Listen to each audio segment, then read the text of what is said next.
사람이 살아가면서 누군가가 나를 기억해 주는 것은 굉장히 소중한 일입니다.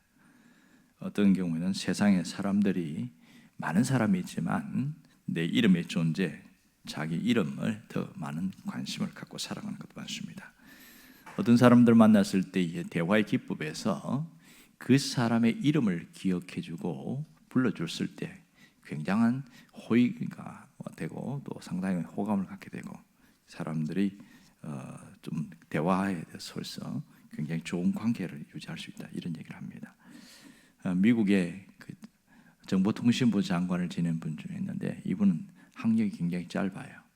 그런데 짐 팔라라는 분인데 이분이 루즈벨트 대통령이 당선된데 굉장한 일을 했던 분입니다. 근데 그분이 잘한 게 뭐냐면 사람 이름을 굉장히 많이 기억합니다. 49살인가 그때에 어느 기자가 물었습니다. 장관님은 사람을 많이 기억하는 거라는데 아마 10,000명쯤 기억하고 있죠. 그랬더니 이 짐팔라가 뭐라고 그러냐면 아닙니다. 저는 50,000명을 기억하고 있습니다. 이렇게 이야기합니다. 그것이 이제 어떤 정보력이 되어서 아마도 루즈벨트 대통령 당선에 큰 힘이 되었고 관계에 많은 도움됐던 모양입니다. 자, 보면 사람 그만큼 누군가가 자신을 기억해 줄 때 이것이 굉장히 큰 힘이 됩니다. 오늘 본문에도 보면 나를 기억해 달라는 한 분이 있습니다. 이 사람은 일반적인 사람이 아니고 강도입니다. 그래도 한편에 있는 강도가 자신을 기억해 달라고 합니다. 우리가 알듯이 예수님이 십자가에서 돌아가실 때에 양쪽에 2명의 강도를 그렇게 세웠어요. 이들은 흉악범이다, 이렇게 성경에 나옵니다. 그렇다면 예수님이 죄가 있는 악한 자라는 것을 간접적으로 시사하려고 이 강도를 세우는데 한쪽에 있는 강도는 굉장히 폭언과 폭설을 하면서 아주 못되게 이야기를 합니다. 그러나 똑같은 죄를 지었는데 한쪽에 있는 이 강도는 오히려 우리는 잘못을 해서 이렇게 십자가에서 죽지만 저분은 죄가 없다, 이런 얘기를 하는 거예요. 그러면서 뭐라고 얘기하냐면 예수님, 당신이 나라에 임할 때 저를 기억해 주세요, 이 얘기를 하고 있습니다. 자, 이것을 다 모두가 긍정적으로 보지만 객관적인 입장에서 봤을 때는 어떤 분은 참 뻔뻔하다, 이렇게 얘기하는 분이 있어요. 그도 그럴 것이지 지가 지은 죄가 있는데 무슨 염치로 자신을 기억해 달라고 하냐, 뭐 그런 얘기를 하는 거예요. 이 사람 분명히 살인 강도를 한 사람이거든요. 그런데 이 사람이 강도의 논리대로 보면 실컷 죄 짓고 잘못하다가 마지막에 죽기 전에 산파하게 나를 구원해 주세요, 뭐 그런 거하고 똑같은 거 아니냐, 뭐 그렇게 얘기하는 분도 있어요. 그러니까 또 어떤 분은 또 그렇게 말합니다.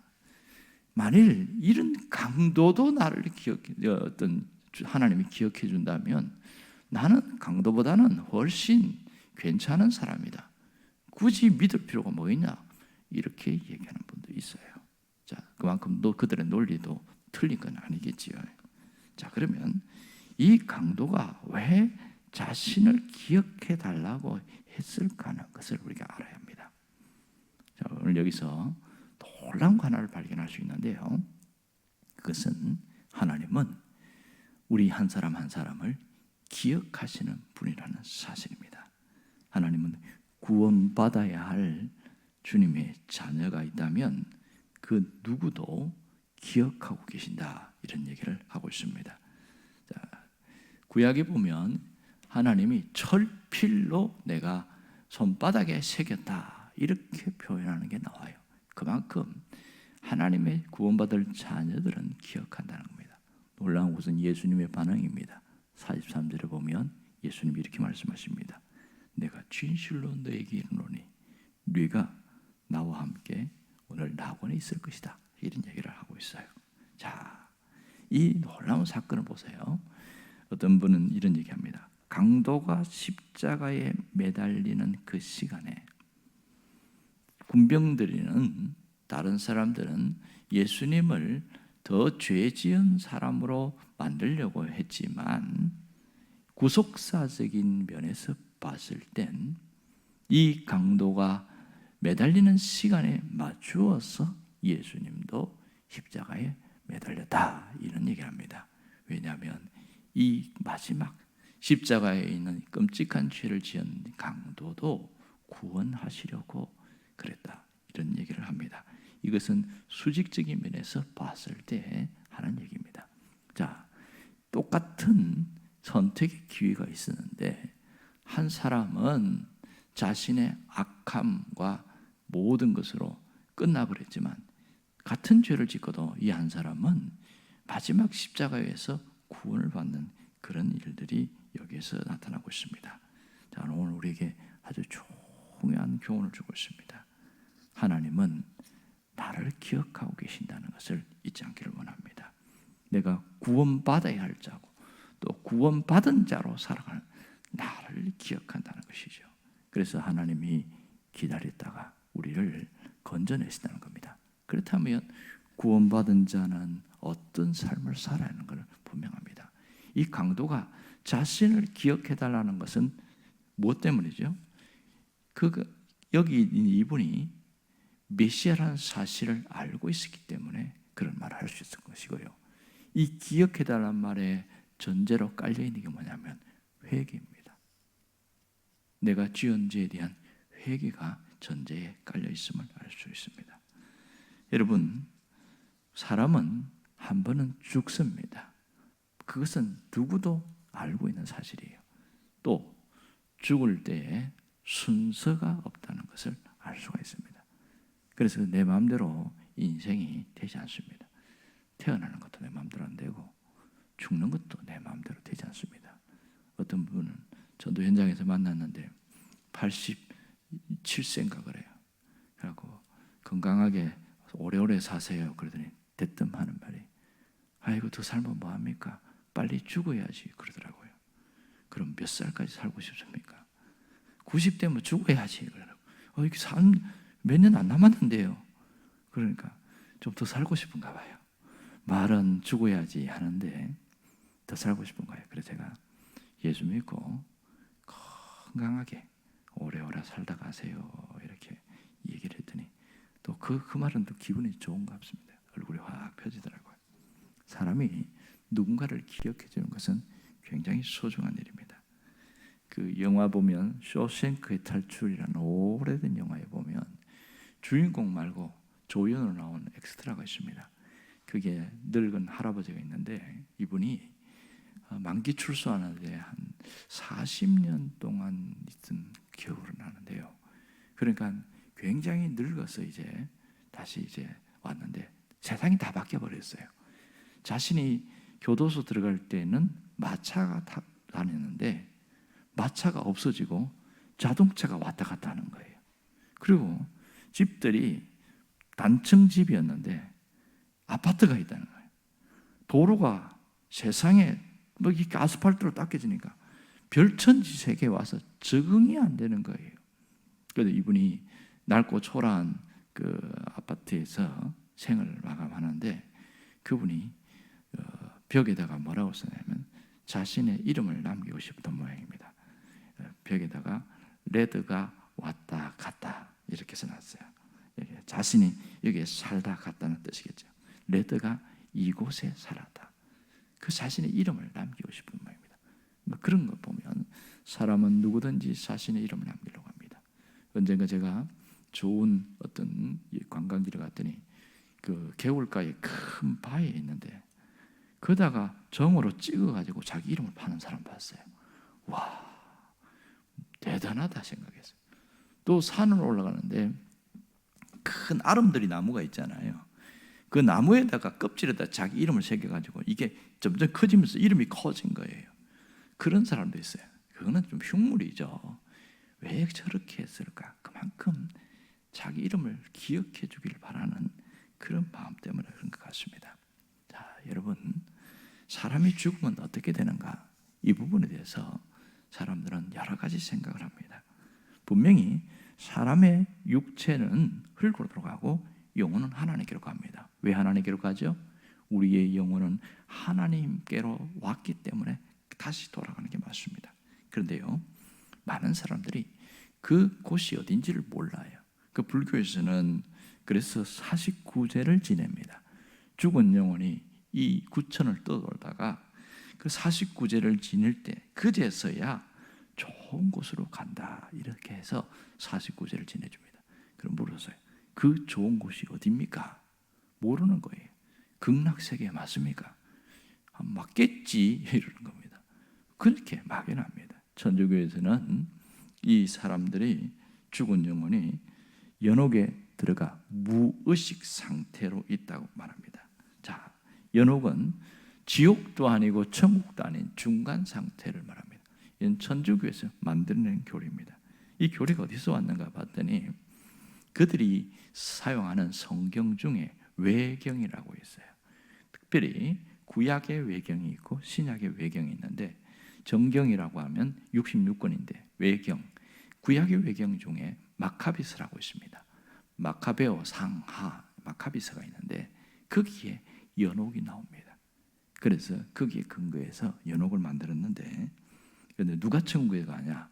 아무나 못 들어간다. 제일 1순위는 순교자가 들어가고 특별히 이 천국에 들어가려면 자신의 공로가 있어야 된다. 공로가 없으면 어떻게 되냐? 살아있는 후손들이 헌금을 많이 하면 된다. 그래서 면죄부 판매가 나온 거죠. 그래서 이 천주교인들은 헌금과 기도와 봉사를 굉장히 강조합니다. 구원과 관련됐기 때문에 그렇게 합니다. 그것이 구원의 어떤 조건이 아님에도 불구하고 그렇게 합니다. 여러분 분명한 것은 예수 믿는 사람들은 성경은 그렇게 얘기하지 않습니다. 네가 나와 함께 낙원이 있으리라. 자, 어려운 표현입니다만은 이 낙원이 어디냐? 왜 천국에 있으리라 하는 거 않고 낙원이라고 했을까? 성경은 낙원과 음부라는 세계를 이야기합니다. 물론 둘 다 천국과 지옥이 맞습니다. 자, 그렇지만 낙원은 천국이지만 완전한 천국이 아니죠. 음부도 지옥인데 완전한 지옥의 상태는 아닙니다. 최후 심판, 예수님이 재림한 이후에 최후 심판이 일어나게 되면 이제 완전한 천국, 이것이 이제 영원한 천국에 들어갈 때 낙원에 있는 사람들이 완전한 천국으로 들어가게 되어지고 음부에 있는 사람들도 예수님이 심판할 때 최후 심판 때 영벌의 세계, 완전한 지옥으로 들어가게 됩니다. 편의상 이렇게 표현하는 것이죠. 그런 구분은 이렇게 되어지는데요. 자, 중요한 것은 주님이 기억한다는 사실입니다. 자, 특별히 예수님을 따르는 것은 주님을 기억하고 살아가는 겁니다. 우리가 지금 이 고난주간의 주제가 예수님을 따르는 사람들에 대한 이야기를 하고 있어요. 자, 그렇다면 예수님을 따르는 사람은 주님이 나를 기억하듯이 내가 주님을 기억하고 사는 것이 중요합니다. 뭘 기억해야 되죠? 주님이 내게 베푸신 은혜를 기억하고 살아가는 겁니다. 여러분, 좋은 것은 우리 기억에 자꾸 사라져 버려요. 기도 응답 받은 것도 자꾸 사라져요. 그런데 자꾸 사라지면 어떻게 되냐? 마음이 메마르기 시작합니다. 그런데 자꾸 기억하고 포올리기 시작하면 좋은 것 때문에 내가 그렇게 지독하게 어려웠는데 내가 정말 죽을 만큼 고생했는데 그때 하나님이 나를 건져내셨구나. 누군가를 보내서 나를 도와주셨구나. 그걸 기억할 때마다 이 감사와 고마움이 계속 나오게 되는 거죠. 신앙생활은 그 내면에 있는 그 고마운 마음이 외면으로 표현되어지는 것, 그게 대단히 중요한 겁니다. 오늘 우리가 이 한편 강도처럼 또한 나를 기억해달라고 요청할 필요가 있습니다. 자, 십자가에 달린 강도는 같은 장소에서 주님께 나를 기억해달라고 한 것은 굉장한 의미를 갖고 있어요. 그것은 뭐냐면 예수님이 누구신가에 대해서 분명히 알았다는 거죠. 그분은 메시아라는 사실을 알았습니다. 그리고 이 강도는 뭘 알았냐면 이 땅의 삶이 끝이 아님을 알았어요. 만일 이 땅의 삶이 끝이라면 이런 말을 하지 않았겠죠. 이 땅의 삶 너머에 새로운 삶이 있다는 것을 그는 분명히 알고 있었습니다. 그럴 때 주님이 뭐라고 그러냐면 바로 이렇게 이야기를 하고 있죠. 내가 마지막에 43절에 보면 오늘 네가 나와 함께 낙원에 있으리라. 그래서 우리는 이 강도가 구원받은 자다 이렇게 표현하고 있습니다. 자, 중요한 것은 이 땅의 삶이 끝이 아님을 알고 살아가는 사람은요, 살아가는 게 달라요.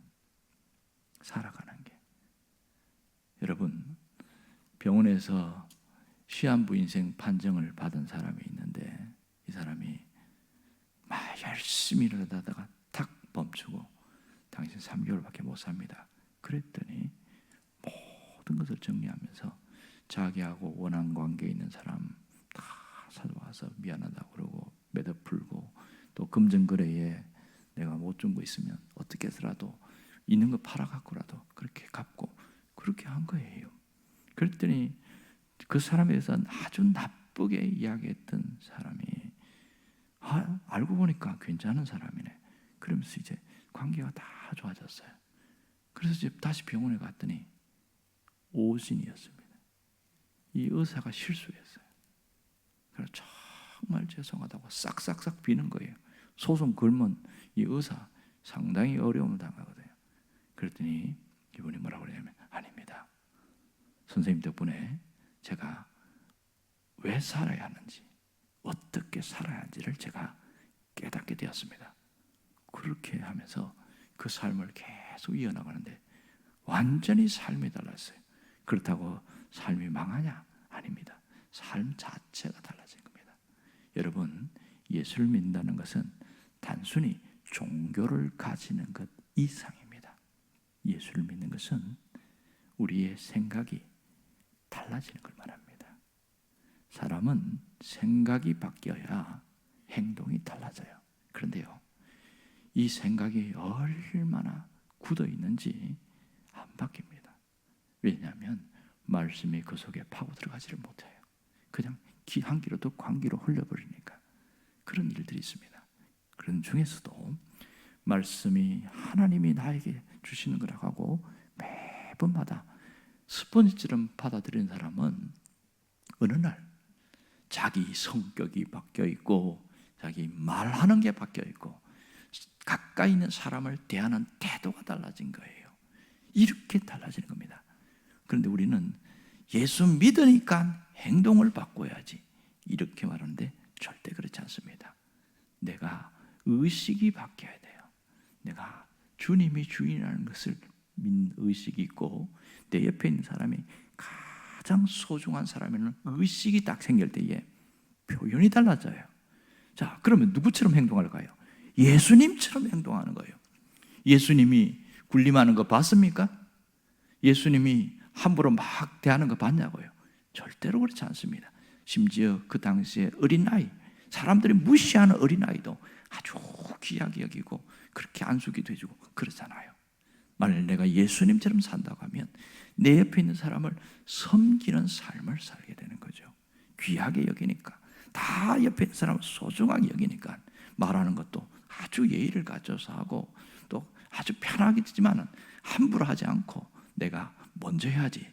그 예수님이 보인 게 뭐예요? 그 당시에 파격적인 일을 하잖아요. 스승이 제자의 발을 찢겨주고 닦아주는 것, 말도 안 되는 그런 일을 했어요. 이게 예수님을 닮아가는 사람의 모습 아니겠어요? 내가 귀찮지만 주님을 닮았기 때문에 내가 섬기는 거죠. 누구를 섬겨요? 멀리 있는 사람 섬길 필요 없습니다. 가장 가까이 있는 사람, 그 섬기는 거죠. 우리가 나를 기억해달라는 것은 내가 주님처럼 살아가려고 하고 주님을 닮으려고 하고, 그것을 주님이 기억해달라는 겁니다.